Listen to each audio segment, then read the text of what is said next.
y se llamará su nombre admirable, consejero, Dios fuerte, Padre eterno, príncipe de paz. Lo dilatado de su imperio y la paz no tendrán límite sobre el trono de David y sobre su reino, disponiéndolo y confirmándolo en juicio y en justicia desde ahora y para siempre. El celo de Jehová de los ejércitos hará esto. Oremos. Padre, te damos gracias por esta oportunidad que nos das para oír tu palabra. Te damos gracias, Señor, porque ella es enseñanza para nuestro corazón. Pedimos que así lo sea hoy, que hables a nosotros, que nos enseñes aquellas cosas que son necesarias para nuestro desarrollo y nuestro crecimiento espiritual, y que tu Espíritu Santo nos impulse para poner por obra estas enseñanzas. Te lo pedimos en Cristo Jesús. Amén. Este pasaje que leemos muy a menudo en estas épocas, este capítulo 9 de Isaías, especialmente hasta este versículo 7 que leemos, es el final de una promesa que el Señor le hizo al pueblo de Israel a través del profeta Isaías. Esta promesa comienza en el capítulo 8, donde Dios le dice a Isaías: ve delante del pueblo, toma una tabla grande y escribe en ella con caracteres legibles, es decir, con caracteres bien grandotes, acerca de Maher-Shalal Hashbaz. Así que si alguien está buscando nombre para niño, aquí tiene uno, ¿verdad? Usted puede ponerle al niño Maher-Shalal Hashbaz. Y esto significa, se acerca el ataque, se acerca el enemigo, viene a tomar la presa. Y esta era una profecía acerca de lo que ocurriría a Damasco. Por eso el versículo 4 del capítulo 8 dice: será quitada la riqueza de Damasco y los despojos de Samaria delante del rey de Asiria. Esto es lo que iba a ocurrir. Esto es lo que estaba profetizando el Señor a través de Isaías, y le estaba diciendo a Samaria y a la parte norte de Israel. Recordemos rápidamente que cuando Israel se divide en dos partes: la parte norte, que son 10 tribus, y se llama Samaria o Israel, y la parte sur, que es Judá, donde hay solamente 2 tribus y media. Y esto a partir de la división, pues empiezan en un conflicto permanente. Samaria muchas veces jugando, coqueteando con el enemigo gentil, causaba algunos problemas a Judá, que buscaba permanecer fiel al Señor, y sin embargo hubo muchos conflictos entre uno y otros reinos.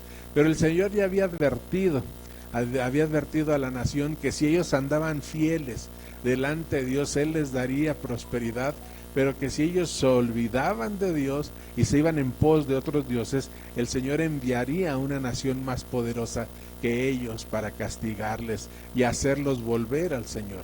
Y esta es la profecía donde el Señor le está advirtiendo a Samaria que vendrían los asirios, vendrían para llevarlos cautivos, vendría la ocasión en donde ellos serían finalmente atrapados, cautivados y llevados a una nación gentil, a una nación extranjera, y poco después vendrían los babilonios para llevarse a Judá. Y esta es la profecía, que si leemos todo el capítulo 8 de Isaías, nos vamos a ver con cuánta crudeza Isaías describe la experiencia que estaría viviendo Israel, la experiencia que estaría atravesando por causa de su rebeldía, por causa de su desobediencia, porque no quería seguir al Señor, porque no guardó la fidelidad delante de Dios. Pero cuando llegamos al capítulo 9, esta es todavía parte de esa profecía. Recordemos que los escritos bíblicos no tenían capítulos y versículos, así que después de leer el 8 seguimos leyendo el capítulo 9, y es como quien dice el consuelo, ¿verdad? Dios siempre ha hablado a Israel, Dios siempre ha hablado a su iglesia. Cuando Dios nos habla y nos advierte de algo que tenemos que atravesar a causa de nuestra falta de convicción o a causa de nuestra rebeldía o desobediencia, Dios también nos da la esperanza, Dios también nos da la promesa, no nos deja solamente con el conocimiento del sufrimiento que hemos de vivir, sino también nos habla de la bendición de la restauración. Por eso el capítulo 9 hasta el versículo 7 es la continuación de esa profecía, es la sobadita, digamos, en donde el Señor le dice: no habrá siempre oscuridad. No vivirá Israel siempre en esta condición, la condición que ya estaba mencionando en el capítulo 8, la situación que estarían viviendo de una terrible. Y a partir del versículo 1 hasta el versículo 5, Isaías habla de 4 cosas que el Señor daría a Israel. Y habla de la luz que daría, que vendría para alumbrar a Israel. Habla de la alegría que vendría para quitar el dolor y la tristeza. Habla de la libertad, donde finalmente el yugo de su opresor sería quebrantado, y habla de la paz que venía como resultado de la presencia del Cristo en sus vidas. Y hoy veremos esa primera cosa que el Señor enviaría. Y hablamos precisamente de la luz de la Navidad, o podríamos decir, Jesús es la luz de la Navidad. Y el versículo 1 del capítulo 9 comienza así precisamente: mas no habrá siempre oscuridad para la que está ahora en angustia, tal como la aflicción que le vino en el tiempo que livianamente tocaron la primera vez a la tierra de Zabulón y a la tierra de Neftalí. Pues al fin llenará de gloria el camino del mar, de aquel lado del Jordán, en Galilea de los gentiles. El pueblo que andaba en tinieblas vio gran luz, los que moraban en tierra de sombra de muerte, luz resplandeció sobre ellos. Estos versículos, entonces, que son el final de la profecía, están anunciando finalmente que Damasco y Samaria tendrían que sufrir el ataque del rey de Asiria, que venía ya armado, venía ya preparado, porque en el capítulo 8 Dios le dice a Isaías: allégate a tu mujer, tengan un hijo y ponle por nombre Maher-Jalal Hashbaz, porque antes de que la profetisa dé a luz, el enemigo vendrá. Es decir, el Señor hablaba de lo inminente del ataque. El Señor hablaba de que ya estaba la situación, no había marcha atrás. El enemigo vendría a destruir. Y no fueron 9 meses los que se tardaron los asirios en llegar, fue poco más de un año. Pero el Señor habla de lo inminente, lo que tiene que ocurrir, lo que va a suceder, lo que no puede cambiarse. Esta expresión es la misma expresión que el Señor se refiere a su segunda venida, cuando Él dijo que era inminente su regreso. Él tendría que volver, el Señor vendría.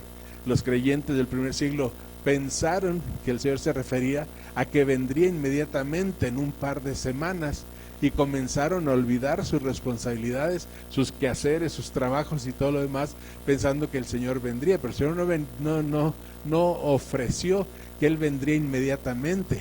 Él ofreció que su venida era inminente, es decir, Él va a regresar.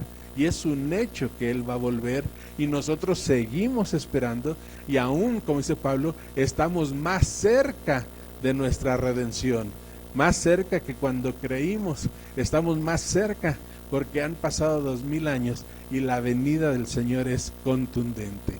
Su segunda venida es una realidad, y esto puede ocurrir en cualquier momento. Pero mientras ocurre, hoy estaremos recordando esa primera venida. Y Dios le dijo a Israel que la invasión de los asirios era inevitable, y que llegaría y que los tomaría y los llevaría cautivos, para que Israel pudiera reflexionar, pudiera pensar en la necesidad de volver a Dios. Por eso dice el versículo 1, mas no habrá siempre oscuridad. Y habla de la oscuridad como una situación, como una condición que se estaba viviendo.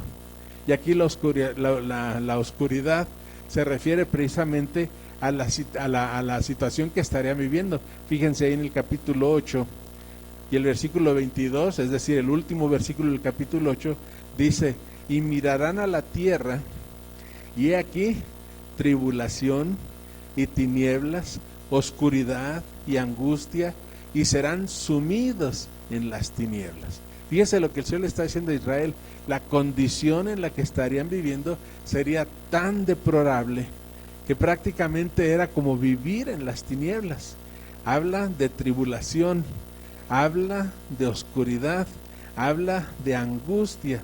Se refiere precisamente a una situación de tribulación, de angustia, de devastación y de desesperación, la situación en la que estaría viviendo Israel a causa de su pecado, a causa de su rebeldía, a causa de su capricho. Y es una realidad que cuando la gente se olvida de Dios, cuando la gente quiere andar en sus caminos y cuando anda en caminos equivocados y torcidos, lo que la gente empieza a vivir es esta situación, es esta oscuridad espiritual, es esta oscuridad emocional, es esta oscuridad moral, donde están viviendo equivocadamente, haciendo todo aquello que deshonra a Dios, y sin embargo están en una situación de tribulación, de angustia, de desesperación, se sienten devastados, están consumidos, están desesperados, pero en lugar de clamar a Dios, siguen viviendo en esa situación y buscan cómo, por todos lados, cómo salir de esa condición, y no se puede, porque esta es una condición espiritual que solamente el Señor puede transformar. Estamos viviendo en un mundo y una sociedad tremendas, terribles, donde nos sentimos agobiados al ver tanta delincuencia, al ver la criminalidad que nos rodea, al ver que las autoridades no están haciendo su trabajo y que todo está tan confuso, tan enredado, tan tergiversado, que pareciera que no hay esperanza. Y en lugar de que la gente cambiara de actitud, se arrepintiera y reconociera su pecado, más y más se hunden en esa situación. Veíamos hace poco la situación de Israel en Egipto, donde estaban viviendo cautivos, donde estaban sirviendo al faraón y a los egipcios, donde el trabajo era arduo, era pesado, era fatigante, y cuando Moisés llega, entonces el faraón carga aún más al pueblo de esos afanes, y el pueblo, en lugar de buscar al Señor, aún más se volvía en contra de él, y vivían en esa devastación y en esa desesperanza, pero en lugar de clamar al Señor, más y más se hundían. Al grado de que cuando Israel finalmente salió y ya iba en camino por el desierto, cuando empezaron a renegar, ellos añoraban las cazuelotas de comida de Egipto. Ellos añoraban regresar, porque en Egipto sí había comida, porque ya estaban cansados del pan ligero, dice la Escritura, del maná que el Señor les había dado. Y qué triste es esta situación, porque muchas veces la gente está en esa misma condición, ve su condición de necesidad, de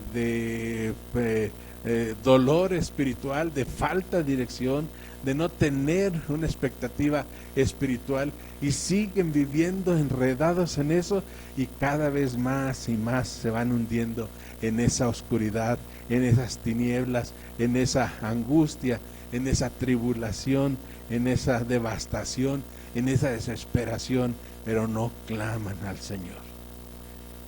La invasión de los asirios sería terrible para el pueblo judío, especialmente para la región del norte, como dice aquí el pasaje, especialmente para la región de Zabulón y de Neftalí. Estas regiones del norte de Israel estaban alrededor del mar de Galilea. Zabulón y Neftalí fueron tribus que se establecieron en esa parte norte, que después se llamó Galilea, esa región. Y el camino del mar era la ruta seguida por las caravanas, de comerciantes, y por esa misma ruta fue llevado Israel a su exilio. A esa zona se le llamaba comúnmente Galilea de los Gentiles, porque era la zona donde los gentiles, los comerciantes y toda esta gente extranjera podía acercarse a Israel y ahí se hacía el comercio. Por eso se llamaba Galilea de los gentiles. El Nuevo Testamento dice del otro lado del Jordán, es esta parte donde los gentiles pueden llegar. También se le llamaba Galilea de las naciones, porque allá había gente de todas partes ofreciendo su mercancía y sus servicios. Y Isaías se refiere a este lugar, a esta zona, a este sitio, que serían evidentemente los primeros en recibir el choque de los asirios cuando llegaron y comenzaron a combatirlos. Así que describe Isaías una terrible guerra, un conflicto muy fuerte que se da, y que Zabulón y Neftalí, estas dos regiones, tendrían que ser las primeras en recibir el embate de los enemigos. Por eso hay una promesa. Precisamente el versículo 1 comienza con una promesa: no habrá para siempre oscuridad. Algo que nunca debemos olvidar es que los tiempos malos son eso, tiempos. Pronto van a pasar, no son permanentes. Por mucho que sean difíciles, dolorosos o agobiantes, son tiempos. Y debemos mantener la esperanza, debemos mantener la fe, debemos mantener el anhelo, y sobre todo nosotros como cristianos, que tenemos en quien confiar, debemos mantener la esperanza de que el Señor está haciendo las cosas para nuestro bien. El Señor está trabajando en nuestro favor. Y cuando vienen los problemas, cuando vienen las aflicciones, cuando vienen las luchas, tenemos que confiar en que el Señor sabe lo que está haciendo y Él conoce lo que quiere hacer en nosotros. El problema es que me da la impresión que nosotros somos los que no siempre sabemos qué es lo que el Señor pretende hacer en nuestra vida. Me da la impresión que somos nosotros los que no entendemos lo que el Señor está haciendo. Y generalmente cuando Israel se apartaba de Dios, olvidaba sus preceptos, se olvidaba de la ley, olvidaba sus prácticas religiosas, entonces venían las aflicciones, venían los problemas. Entonces debemos considerar que si el creyente se aparta del Señor y deja su comunión con Él y olvida su relación personal con Cristo, pues definitivamente van a venir los problemas, van a venir los tropiezos, van a venir las aflicciones. Por eso necesitamos estar en una relación profunda y estrecha con nuestro Dios, para poder saber qué es lo que Él se está proponiendo hacer en nuestra vida. Zabulón y Neftalí, estas regiones fueron las primeras en recibir el ataque de los enemigos, pero la promesa es: no siempre habrá oscuridad. El pueblo de Israel mantenía la esperanza en la promesa del Señor, mantendría la esperanza de que Dios no los había dejado, Dios no los había abandonado. Por eso el versículo 1 sigue diciendo: pues al fin llenará de gloria el camino del mar, de aquel lado del Jordán, en Galilea de los gentiles. Al fin llenará de gloria el camino del mar. Llegará un tiempo, dijo Isaías, ustedes van a ser llevados, van a ser cautivados, van a ser atrapados, van a tener que sufrir las consecuencias de su olvido de Dios, pero no siempre estarán en esa oscuridad. Y al fin, dice el versículo 1, al fin llenará de gloria el camino del mar. Al fin el Señor les devolverá la gloria que Israel, la gloria que el pueblo tenía. Mateo el evangelista usa esta misma profecía para referirse a Jesús como el cumplimiento de esta profecía. Vamos a Mateo capítulo 4, versículos 12 al 16. Mateo capítulo 4, versículos 12 al 16. Y dice: cuando Jesús oyó que Juan estaba preso, volvió a Galilea, y dejando a Nazaret vino y habitó en Capernaum, ciudad marítima, en la región de Zabulón y de Neftalí, para que se cumpliese lo dicho por el profeta Isaías, cuando dijo: tierra de Zabulón y tierra de Neftalí, camino del mar, al otro lado del Jordán, Galilea de los gentiles. El pueblo asentado en tinieblas vio gran luz, y a los asentados en región de sombra de muerte, luz les resplandeció. Se fija que Mateo toma la misma profecía, la parafrasea y se está refiriendo a Jesús, porque está diciendo que cuando Jesús comienza su ministerio justo cuando Juan termina el suyo. Juan el Bautista, ¿verdad? Aquel a quien el Señor llamó para que fuera el precursor, el que abriría el camino del Señor. Por eso Gabriel, el ángel, se le aparece a Zacarías, el sacerdote, y le dice que él sería padre del precursor de Cristo. Él sería el padre de Juan el Bautista, y Juan comienza su ministerio. Juan empieza a predicar, y cuando le preguntaron si era él el Cristo, él dijo: no, yo no soy. Viene detrás de mí uno que es más poderoso que yo, uno que es más grande que yo, uno al que yo no soy digno de inclinarme para desatarle sus sandalias. Y cuando Jesús oyó que finalmente Juan ya había sido apresado, y si recordamos la historia, fue la mujer de Herodes quien mandó que le cortaran la cabeza a Juan. Bueno, más bien la mujer incitó a la hija para que fuera a pedir la cabeza de Juan. Así que cuando Juan es encarcelado, el Señor sabía que Juan ya no iba a salir de esa prisión. El Señor sabía que Juan había cumplido su ministerio. El Señor sabía que Juan ya había hecho su parte. Así que cuando Juan es encarcelado, entonces el Señor comienza su ministerio. Regresa a Nazaret, deja Nazaret y se va hacia Capernaum, a la orilla del mar, y ahí comienza su ministerio, llamando a sus primeros discípulos. Y entonces es Mateo el que hace una relación con la profecía de Isaías 9 para decirnos que ese mensaje de Isaías 9 se estaba cumpliendo en el Señor Jesús, que era Jesús precisamente esa luz que se anunciaba, era Jesús esa luz que alumbraba. La venida de Jesús sería esa luz que terminaría con las tinieblas que había en la región de Galilea. Por eso cuando Isaías comienza su mensaje, él habla de una oscuridad intensa, que se refiere a condición espiritual, a la condición del alma, pero es una oscuridad, dice Isaías, que a pesar de su situación no es permanente, que a pesar de su intensidad no dura para siempre, es una oscuridad pasajera. Pero también Isaías nos habla entonces de una luz brillante que transforma, una luz que se presenta para acabar con esas tinieblas. El versículo 2 dice: el pueblo que andaba en tinieblas vio gran luz, los que moraban en tierra de sombra de muerte, luz resplandeció sobre ellos. Y aquí está el contraste. Habla al principio de una oscuridad que no durará para siempre, pero también habla de un pueblo en tinieblas que vio esa gran luz. Y la gran luz que el pueblo vería se refiere a varios casos, a varias situaciones. Y la primera, esa gran luz, se refiere a la venida de Cristo. Lo primero a lo que se refiere esa luz es a la venida de Cristo. Vamos a ver lo que dice Lucas capítulo 1, versículos 68 y 69.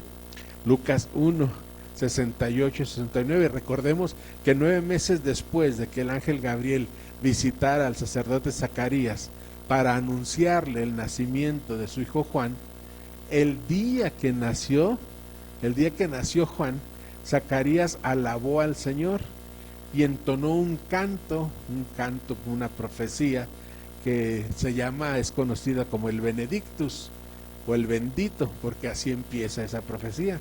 Y en el Lucas 1, 68 y 69 dice: bendito el Señor Dios de Israel, que ha visitado y redimido a su pueblo, y nos levantó un poderoso Salvador en la casa de David su siervo. Lo primero que significa esta gran luz es la visitación del Señor, es la visitación de Dios a través de su Hijo Cristo. Nos visitó, dice Zacarías, Dios nos visitó y nos redimió, visitó a su pueblo y redimió a su pueblo y nos levantó un poderoso Salvador en la casa de David. Así que en su canto, Zacarías está reconociendo que esta gran luz a la que se refiere Isaías es la visitación del Señor, es la venida del Señor, es el encuentro del Señor con los mortales. Al final de su canto, Zacarías dice en los versículos 78 y 79, de allí mismo de Lucas 1, dice: por la entrañable misericordia de nuestro Dios, con que nos visitó desde lo alto la aurora, para dar luz a los que habitan en tinieblas y en sombra de muerte, para encaminar nuestros pies por camino de paz. Se fija que ahora Zacarías es el que toma el pasaje de Isaías y comienza hablando de la visitación del Señor. Esa es la primera manifestación de esa luz. Nos visitó, vino del cielo, el Señor vino a nosotros. Y dice Zacarías, por la entrañable misericordia. Dios nos visitó por su entrañable misericordia. Es decir, está hablando del amor más profundo, del amor más íntimo, del amor más metido, más dentro de sí. Habla de las entrañas, ¿verdad? Y a menudo oímos la frase, hijo de mis entrañas, ¿verdad? Porque se refiere a los hijos que estuvieron en el vientre de su madre. Cuando dicen que las madres aman con un amor entrañable, se refiere al hecho de que llevaron en su ser, en su cuerpo, en su vientre, llevaron una vida durante 9 meses, ¿verdad? Por eso se dice que el amor de la madre es extraordinario, es el más grande, ¿verdad? Evidentemente no supera al amor de Dios. Y también en algunos casos no supera el amor de algunos padres. Lamentablemente la mayoría de los padres se ha olvidado de esta gran responsabilidad. Pero cuando hablamos del amor entrañable, inmediatamente pensamos en la mamá, que es la que puede amar con esa pasión. A menudo contamos cuando hablamos de la historia de Job, ¿verdad? Donde la mujer de Job le dice a Job, ¿verdad? Aún estando en esta situación, sigues aguantándote, mantienes tu integridad, maldice a Dios y muérete, ¿verdad? Así le dijo la mujer a Job. Y entonces pensamos que es una mujer ingrata, que es una mujer falta de fe, una mujer incrédula o algo así. Pero cuando analizamos la historia y nos damos cuenta que 10 hijos de aquella mujer murieron en un instante, aquellos hijos que ella parió, aquellos hijos que dio a luz y que en un instante los perdió, qué tan grande debe ser el dolor de esta mujer, que por eso le dijo así a Job, ¿verdad? Tratamos de entender, no deja de ser una blasfemia, por supuesto, no deja de ser una expresión sin pensar, irreverente, inmadura. Por eso Job le responde a su mujer. Pero podemos entender el gran dolor que sentía esta mujer al saber que todos sus hijos habían muerto en un instante. Cuando dice Lucas, por la entrañable misericordia, está diciendo, si una madre puede amar con el amor más grande, más intenso que hay en la tierra, imagínense cómo es la entrañable misericordia de Dios. Cómo es de profunda, de intensa, y a diferencia de las madres mortales, la entrañable misericordia de Dios es perfecta, es santa, es inconmovible. Pablo firma en sus cartas diciendo, en el amor inalterable de Cristo Jesús. Así que el amor del Señor es entrañable. La misericordia de Dios es su amor expresado en favor para nosotros, que salió de lo más profundo del Señor, salió de lo más íntimo de Él, de sus pensamientos y de sus sentimientos más profundos. Y de ahí salió ese amor, esa misericordia, para enviar a su Hijo y visitarnos. Por eso dice Lucas, y nos visitó desde lo alto la aurora, para dar luz a los que habitaban en tinieblas. Pero la segunda manifestación de esta luz, esa gran luz, se refiere a la manifestación de los ángeles que se aparecieron a los pastores. Ahí en Lucas, buscamos ahora el capítulo 2, y los versículos 8 al 11 dice: había pastores en la misma región que velaban y guardaban las vigilias de la noche sobre su rebaño. Y aquí se les presentó un ángel del Señor, y la gloria del Señor los rodeó de resplandor, y tuvieron gran temor. Pero el ángel les dijo: no temáis, porque aquí os doy nuevas de gran gozo, que serán para todo el pueblo, que os ha nacido hoy en la ciudad de David un Salvador, que es Cristo el Señor. Y podemos imaginarnos la escena, ¿verdad?, de aquellos pastores que estaban en el campo.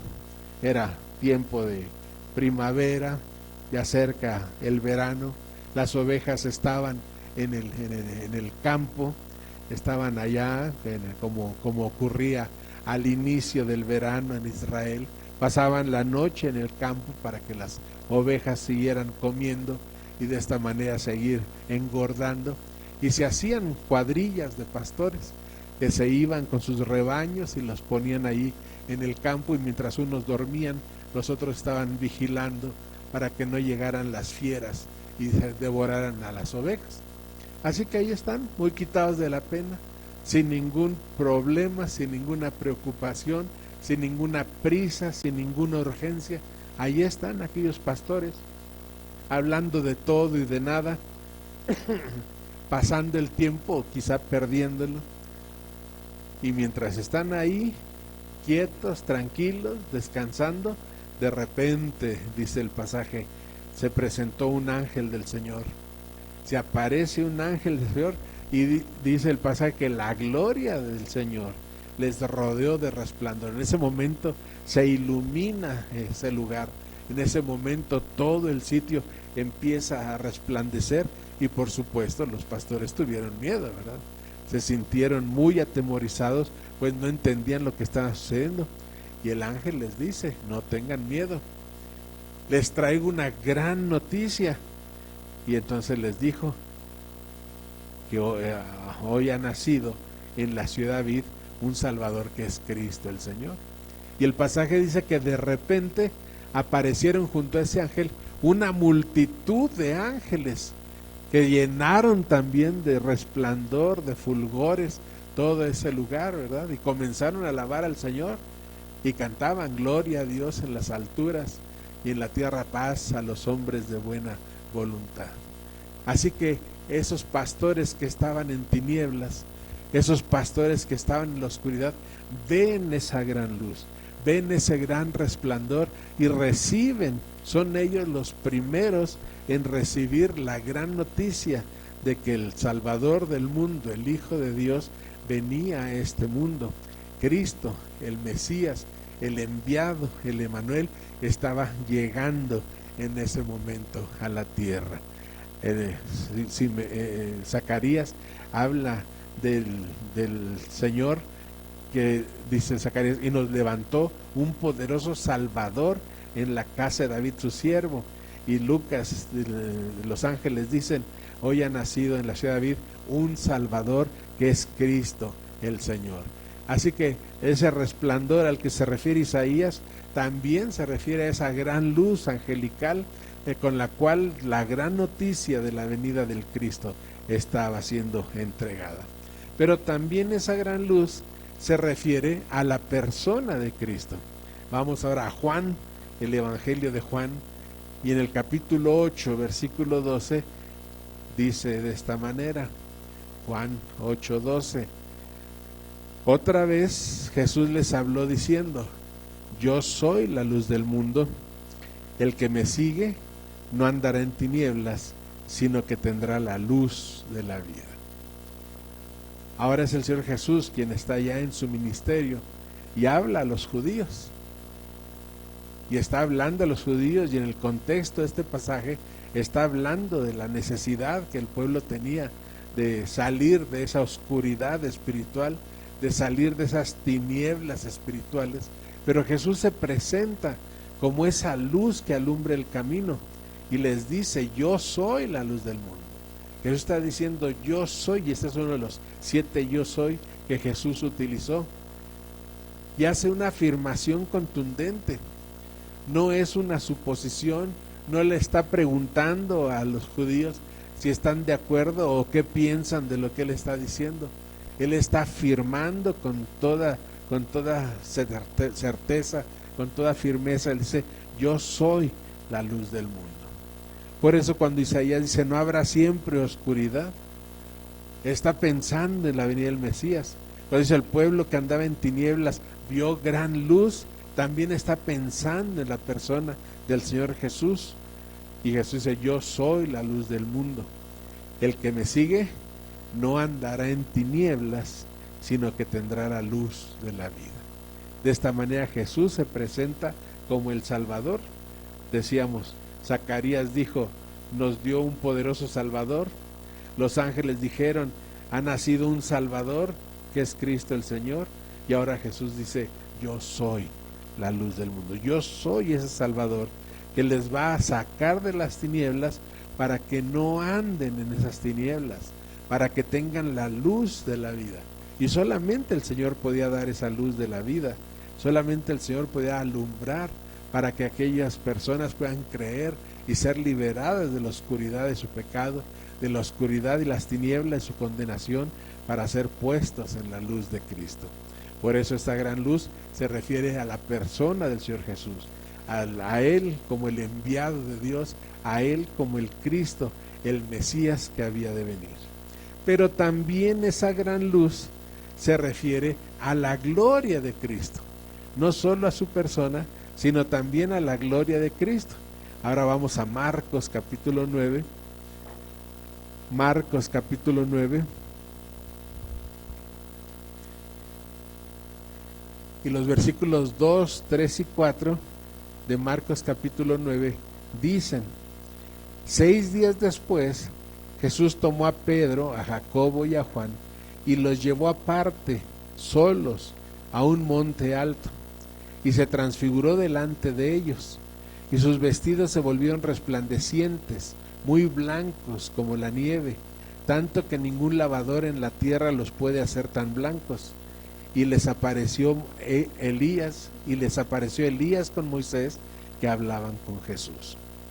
Y este pasaje es muy interesante, porque Jesús ya había dicho que nadie moriría, más bien les dijo que algunos de ellos no morirían hasta que vieran la gloria del Hijo de Dios. Por esta expresión, algunos piensan que todavía andan por aquí vagando algunas personas que tienen más de 2000 años y que no se van a morir hasta que Cristo Jesús venga. Desde luego que es sumamente absurdo eso, ¿verdad? Pero cuando el Señor les dice: algunos de ustedes no gustarán la muerte, sino hasta que vean al Hijo en su gloria, Jesús se refería a este pasaje.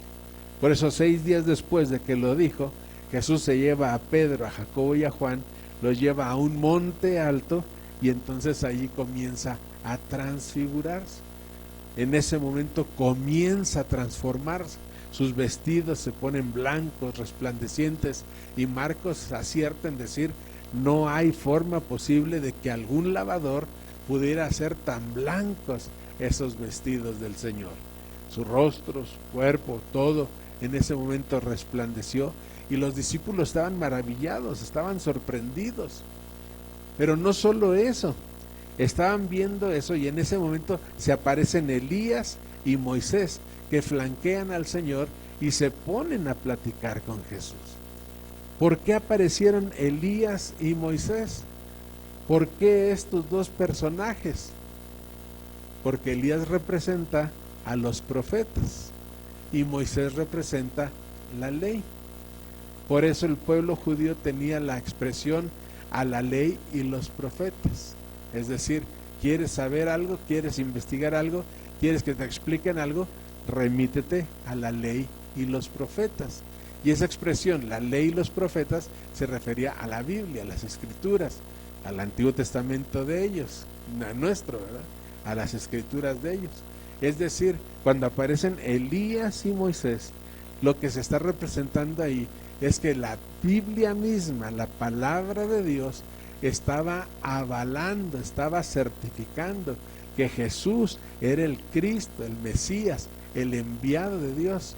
Es la Biblia la que da testimonio de que Jesús es el Cristo. Y así lo dijo Jesús, que la palabra del Señor daba testimonio de él.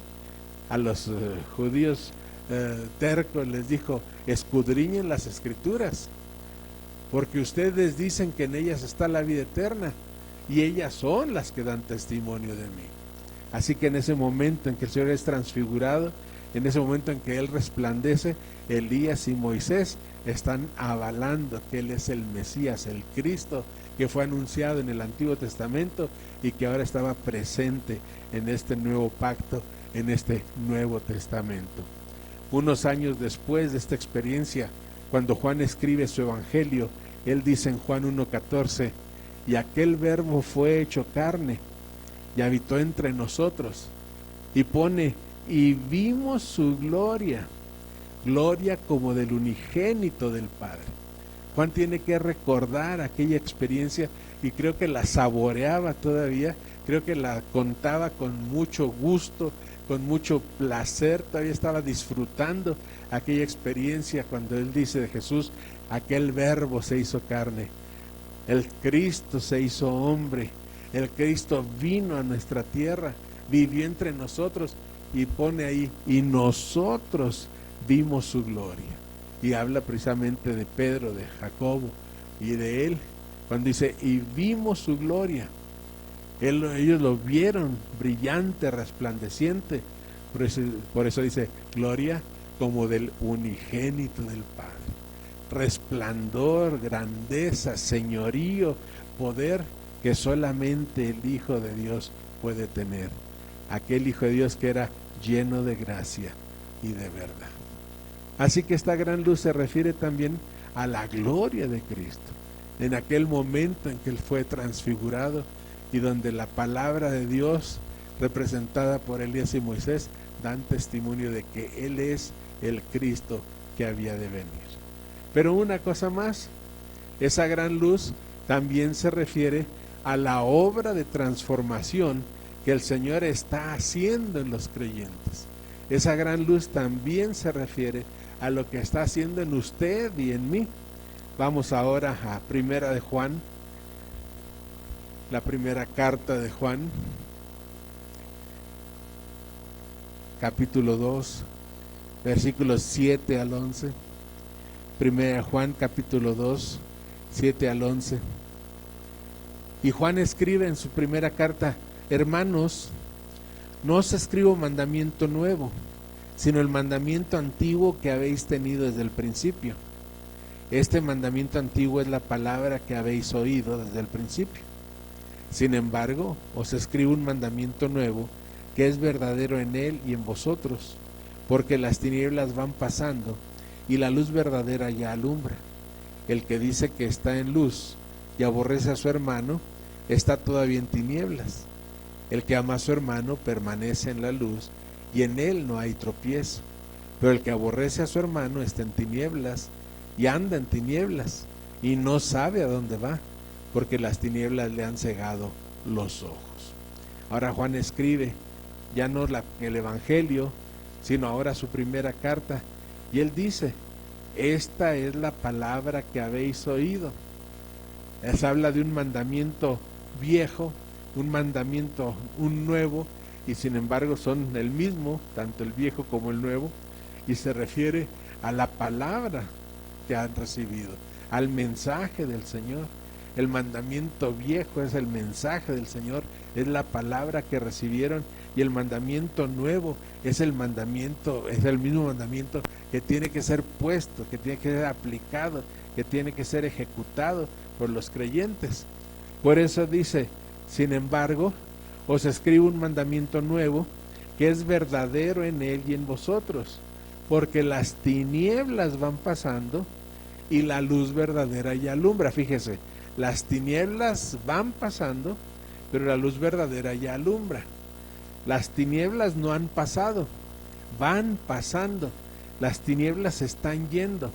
Pero la luz que es Cristo, Él ya está presente, no va alumbrando, no viene, no está viniendo, no está hablando de una venida en proceso, habla de una presencia contundente.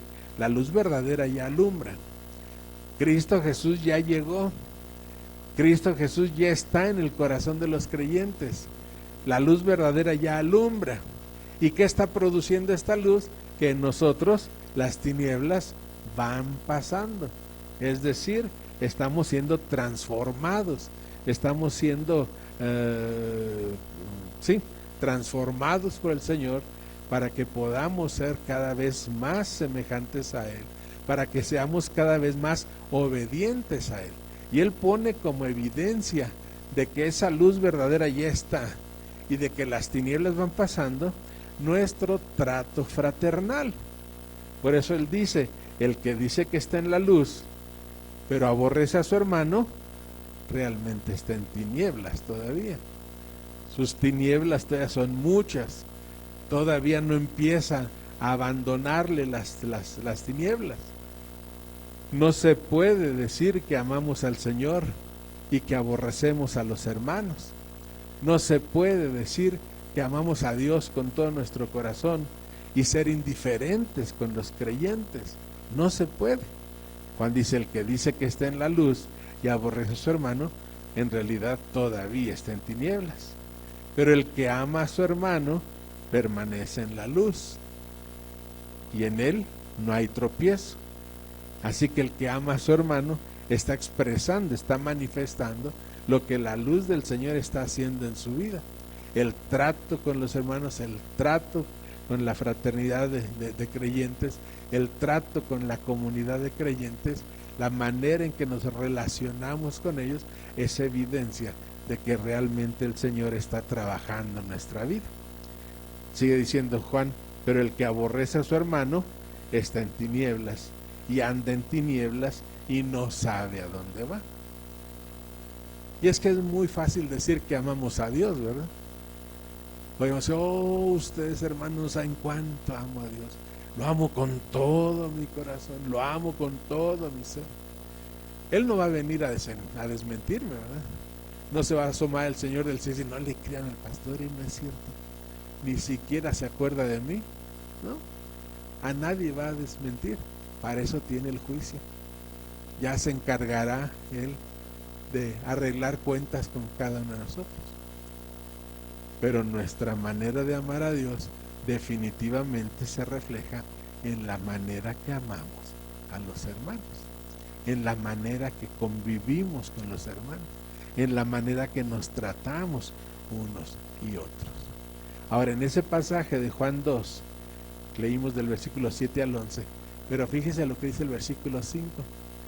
¿Cómo empieza el versículo 5? Dios es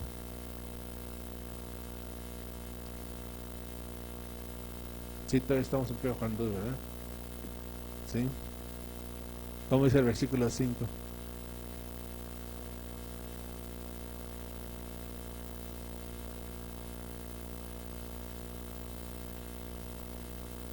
Sí, perdón. Es el capítulo 1, 1 Juan 1, 1 Juan 1, 5.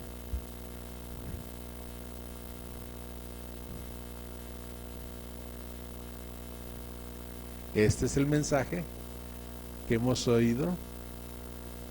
¿Cuál es el mensaje? Así es. Ese es el mensaje viejo, el mensaje antiguo. Dios es luz. Y esta expresión la utilizó Juan para contrarrestar a los gnósticos. Los gnósticos hablaban de 4 elementos muy importantes: la luz, el amor, la verdad y ¿cuál otra? La libertad. Y ya habían encontrado una manera de hacer toda una filosofía con estas condiciones. Y cuando hablaban de la luz, pues hablaban de alcanzar los misterios y los secretos más elevados del conocimiento. Y hoy, si usted sabe cómo trabajan los rosacruces o los masones, pues era muy parecido. donde se hablaba de conocimiento, de ciencia, filosofía, y donde se colocaban estos términos como lo más elevado. Entonces, para ayudar a los creyentes del primer siglo a entender la situación, Juan les dice: Dios es luz, Dios es la luz, Dios es el que ilumina todo. No está diciendo que Dios es luz en el sentido de la materia luminosa, porque no podemos decir la luz es Dios. Dios es luz, la luz es Dios, ¿no? No hablamos de panteísmo. Juan está diciendo: Dios es el que lo conoce todo, es el que tiene todo el conocimiento, es el omnisciente. Por eso, si los gnósticos hablan de la luz como lo más elevado, Dios es esa luz a quien tenemos que mirar. Dios es luz y no hay ningunas tinieblas en él. Y por eso Juan, en el capítulo 2 que ya leímos, él sigue hablando de esa luz que está presente, esa luz verdadera que ella alumbra y que por lo tanto tiene que hacer la obra de transformación en nuestra vida. Por eso la Navidad está llena de muchas luces, de colores, de luces por todos lados, porque nos recuerdan que Jesús es la luz del mundo. Nos recuerdan que Jesús vino a este mundo para darnos salvación. Él es el que vino para darnos vida eterna y nos sacó de las tinieblas y nos llevó a su luz admirable. Primera de Pedro capítulo 2, versículo 9. Primera de Pedro capítulo 2, versículo 9. Leamos todos juntos este versículo. Primera de Pedro 2, 9, que dice: mas vosotros sois linaje escogido, real sacerdocio, nación santa, pueblo adquirido por Dios, para que anunciéis las virtudes de aquel que os llamó de las tinieblas a su luz admirable. La luz de la Navidad nos recuerda que el Señor nos ha tomado, nos ha rescatado, nos ha transformado, nos ha hecho sus hijos por la misericordia de Dios y por la sangre preciosa de Cristo. Él nos tomó y nos sacó de las tinieblas y nos llevó a su luz admirable. La luz de la Navidad es Cristo Jesús, y celebrar en estas fechas el nacimiento de Cristo no es otra cosa que reconocer cuánto le necesitábamos, porque estábamos en una verdadera oscuridad, porque estábamos en verdaderas tinieblas, y Él vino para alumbrar nuestra vida, para alumbrar nuestro corazón, para darnos perdón y salvación, para darnos vida eterna. Vamos a orar, vamos a cerrar nuestros ojos y vamos a decirle al Señor: Señor, gracias. Gracias por esta oportunidad que nos das de recordar una vez más lo que tú hiciste por nosotros. Y dígale en su corazón: gracias, Padre, por el regalo de la vida eterna. Gracias porque tú has enviado a tu Hijo Cristo. Dígale: gracias, Jesús, porque tú eres la luz del mundo. Esa luz que fue anunciada por los profetas. Esa luz con que nos visitaste desde lo alto. Esa luz que resplandeció en los campos de Belén. Esa luz que manifestó tu persona y tu gloria. Esa luz de transformación que estás haciendo en nuestra vida. Dígale: gracias, Padre, por sacarnos de las tinieblas y llevarnos a tu luz admirable. Dígale gracias al Señor y hagamos un compromiso.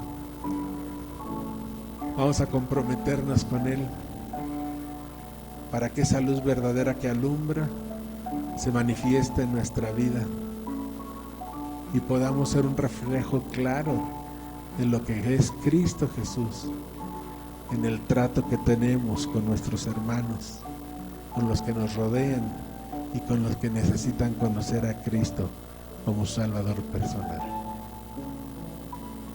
Pero si aquí en el auditorio hubiera alguien que aún no tiene la dicha de ser salvo, si usted no sabe dónde estará en la eternidad, si usted no sabe qué será de su vida cuando cierre sus ojos aquí, es el momento de decirle al Señor: Señor Jesús, yo sigo viviendo en estas tinieblas tan densas. Reconozco que he pecado, reconozco que he hecho lo malo, reconozco que sigo viviendo en la oscuridad. Pues yo te pido, perdóname, perdona mis pecados, perdona mi maldad, perdona mi olvido de ti. Hoy yo te pido que vengas a mi corazón. Yo te pido perdón. Hoy te recibo como mi Señor y Salvador. Abra su corazón a Cristo. Él vino para alumbrar su corazón. Él vino para mostrarle la realidad de su condición y para mostrarle la luz admirable de Cristo Jesús. Entréguele su vida. Entréguele su corazón. Recíbale hoy como Señor y Salvador. Y si usted está invitando a Cristo en su corazón, si usted está invitando a Cristo a ser Salvador, yo quiero orar por usted. Permítame orar por usted. Ahí en su lugar levante su mano y permítame orar por usted. Que Dios le bendiga, hermana. ¿Puedo dejar su mano? ¿Alguien más? ¿Alguien más está invitando a Cristo a entrar en su corazón? ¿Alguien más que no lo ha hecho antes? Que Dios te bendiga. Puedes bajar tu mano también. Si no lo ha hecho antes, si nunca antes ha invitado a Cristo y usted quiere hacerlo hoy, levante su mano y reciba a Cristo como Salvador personal. Ahí en su lugar platique con Él. Ahí en su lugar póngase a cuentas con Él y dígale: aquí estoy, Señor, te entrego mi vida. ¿Alguien lo hará? ¿Alguien lo hará por primera vez? Yo le invito para que siga meditando en su corazón en esta invitación y que en esta Navidad, en este tiempo de Navidad, Cristo Jesús pueda llegar a su vida y alumbrar su corazón. Padre, te damos gracias por esta bendición que nos das, al reconocer que tú eres la luz del mundo, al reconocer que has enviado a tu Hijo amado para que nosotros podamos creer en Él. Gracias por la salvación en Cristo Jesús. Y te pedimos, Padre Celestial, que aquellos, a los creyentes, a quienes ya les has dado esta bendición, ayúdanos para seguir creciendo y madurando, para ser un claro reflejo de tu luz. Y los que aún no te conocen, Padre, sigue llamando, síguelos invitando, que en esta época navideña tú puedas alumbrar sus corazones. Te lo pedimos en Cristo Jesús. Amén. Que Dios nos bendiga.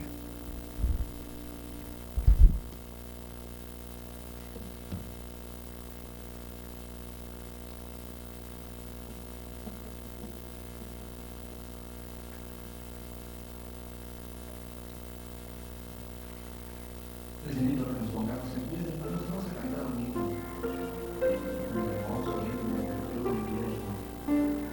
Vamos a cantarlo como una oración, todo suave, y un corazón dispuesto a amar a Dios.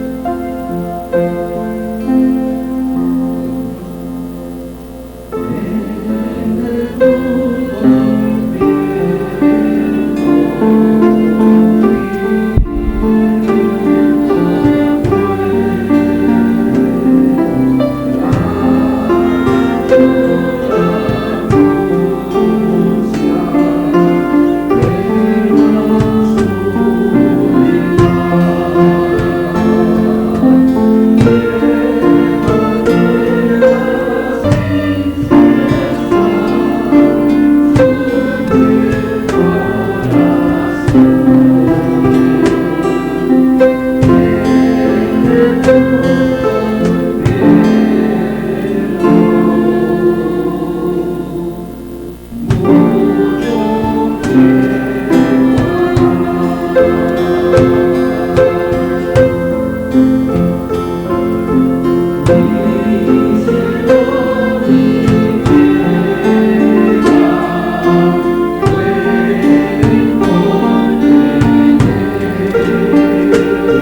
iniciamos la época decembrina, la época navideña, y nosotros como cristianos recordamos esa primera vez que Cristo Jesús vino a este mundo, aquella ocasión cuando nació en un establo de aquella pequeña ciudad llamada Belén.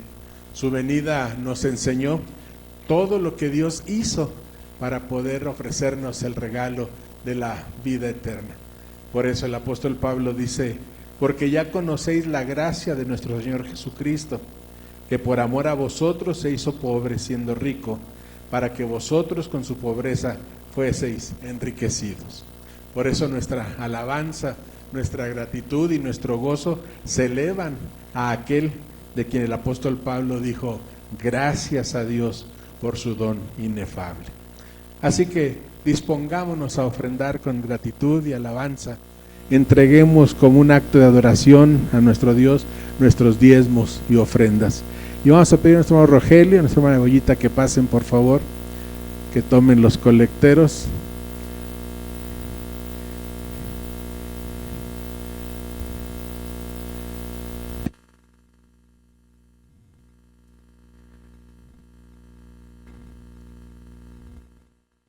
Y vamos a orar al Señor, dando gracias por esta oportunidad que nos da de ofrendar, de entregarle de todo lo que Él nos ha dado, la parte que le corresponde y un poco más.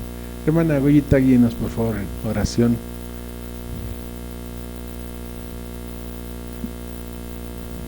Oremos, por favor, hermano. Padre bendito que estás en el cielo, una vez más, Señor, estamos ante ti para agradecer y bendecir tu santo nombre, Señor. Agradecerte, Señor, por todas las bendiciones que diario das a tus hijos, Señor.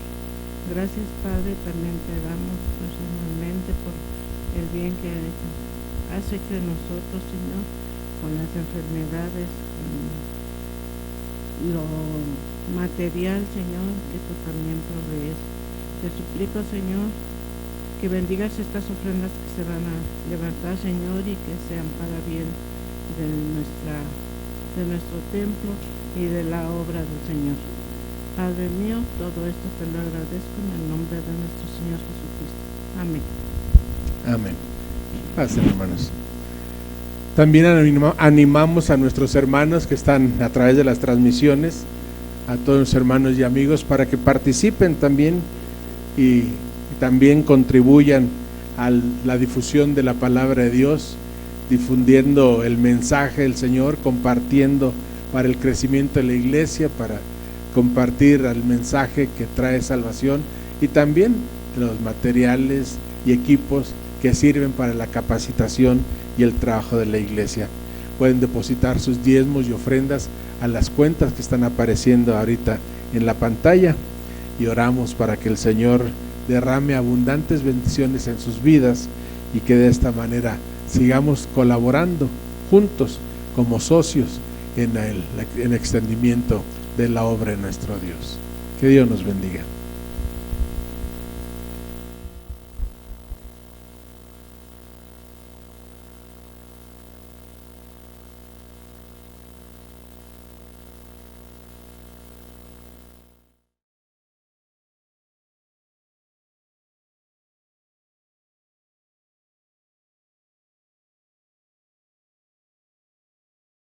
No fue por casualidad, había un plan.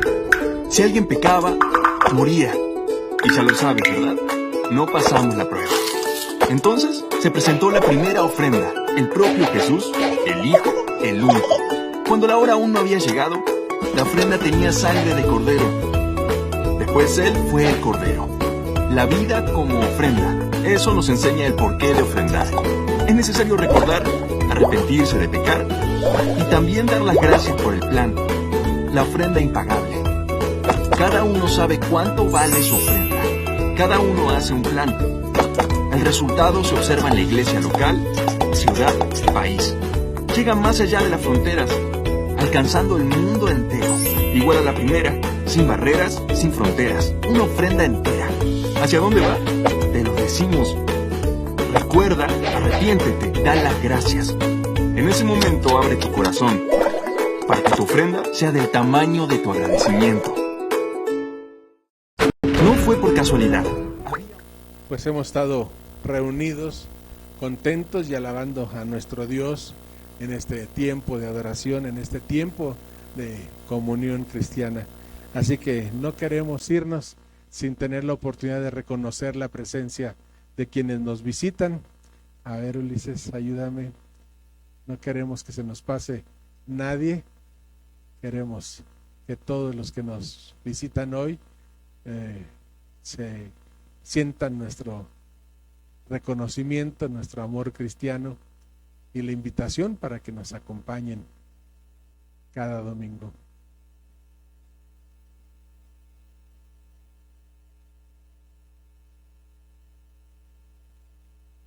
Bueno, acá está nuestra hermana Juventina con los hijos que han estado viniendo ya.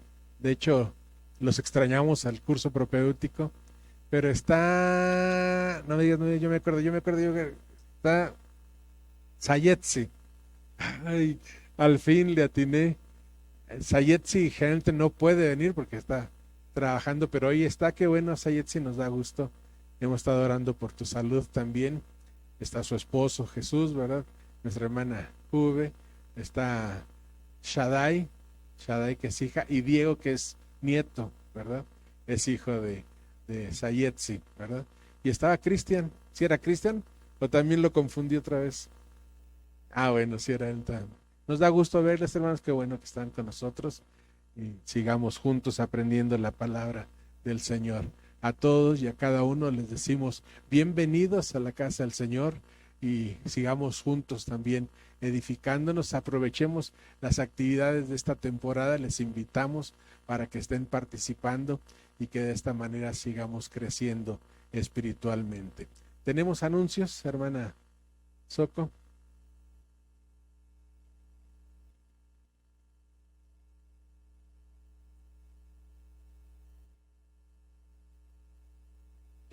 El grupo de Mujeres Victoriosas les invita a participar en un desayuno. Creo que la hermana ya que lo anunció el domingo pasado. Es como cierre de las actividades del año, hermanas. Es el día sábado 10 de diciembre. Así que la que esté interesada a participar, les pedimos que se anoten, que se animen. Y si tienen alguna invitada, alguna amiga inconversa, es el tiempo también de invitarlas. Pues les animamos, hermanas, que se unan y nos animemos. Realmente va a estar interesante. Vamos a tener como invitada a nuestra hermana misionera Hamnia. Entonces, es nuestra invitación como grupo de Mujeres Victoriosas. Queda la invitación abierta, ya sea con la hermana Ana Telma, que se anoten, la que esté interesada, o conmigo. Gracias, hermanos. Muy bien, gracias, hermana. Este desayuno es el próximo sábado a las 10 de la mañana, a las 9 de la mañana, aquí en nuestro templo. Así que invitamos a todas las mujeres. No es solamente para las que están reuniendo continuamente, es para todas las hermanas. Si usted desea asistir a este desayuno conferencia, bueno, podrá escuchar a nuestra hermana Hamnia, que estará compartiendo algo de su experiencia misionera, pero también trayendo un mensaje de edificación para cada mujer. Ayer tuvieron otro desayuno, las hermanas estuvieron con las demás grupos de mujeres de la convención regional y sin duda fue también de mucha bendición. Damos gracias al Señor por esto, así que les animamos a seguir participando. Les recordamos a los departamentos que hasta la segunda semana de julio son las actividades de los departamentos. La segunda semana de diciembre, la segunda semana, termina el trabajo de los departamentos para dar paso a que todos podamos sumarnos al esfuerzo de planear, preparar y hacer los detalles de las actividades de Navidad y fin de año. Así que tomen en cuenta esto y les recordamos a los hermanos del coro que al terminar rápidamente nos vengamos para comenzar nuestro ensayo. ¿Hay algún otro anuncio que hacer? Parece que no. Muy bien, vamos a ponernos en pie, hermanos, vamos a despedirnos orando y de esta manera podemos salir. Te alabamos y te bendecimos, Padre, por este tiempo que tú nos has dado. Tiempo para aprender de tu palabra, tiempo para convivir con nuestros hermanos. Y te suplicamos, Señor, que tu mensaje se quede en nuestro corazón, ayudándonos, enseñándonos, exhortándonos, para que sigamos creciendo espiritualmente. Llévanos también a nuestros hogares, acompáñanos a donde vamos. Y pedimos que tú estés listo, Señor, para cuidar, para proteger, para guardar a tu pueblo. Líbranos de los peligros, Señor, guárdanos del mal. No permitas que ninguno de tus hijos sea lastimado, ni en su persona, ni en sus bienes, sino que podamos gozar de tu cuidado y tu protección. Gracias, Señor, por la oportunidad que nos das de llevar también tu palabra a los que nos rodean, y abre nuestros labios para que en este tiempo, en estas fechas, podamos compartir el mensaje de Cristo Jesús. Ahora, que el amor de Dios nuestro Padre, la gracia de nuestro Señor Jesucristo, la comunión del Espíritu Santo, el Consolador de nuestras vidas, sea con cada uno de nosotros y con todo el pueblo del Señor, ahora y siempre. Amén. Que Dios nos bendiga.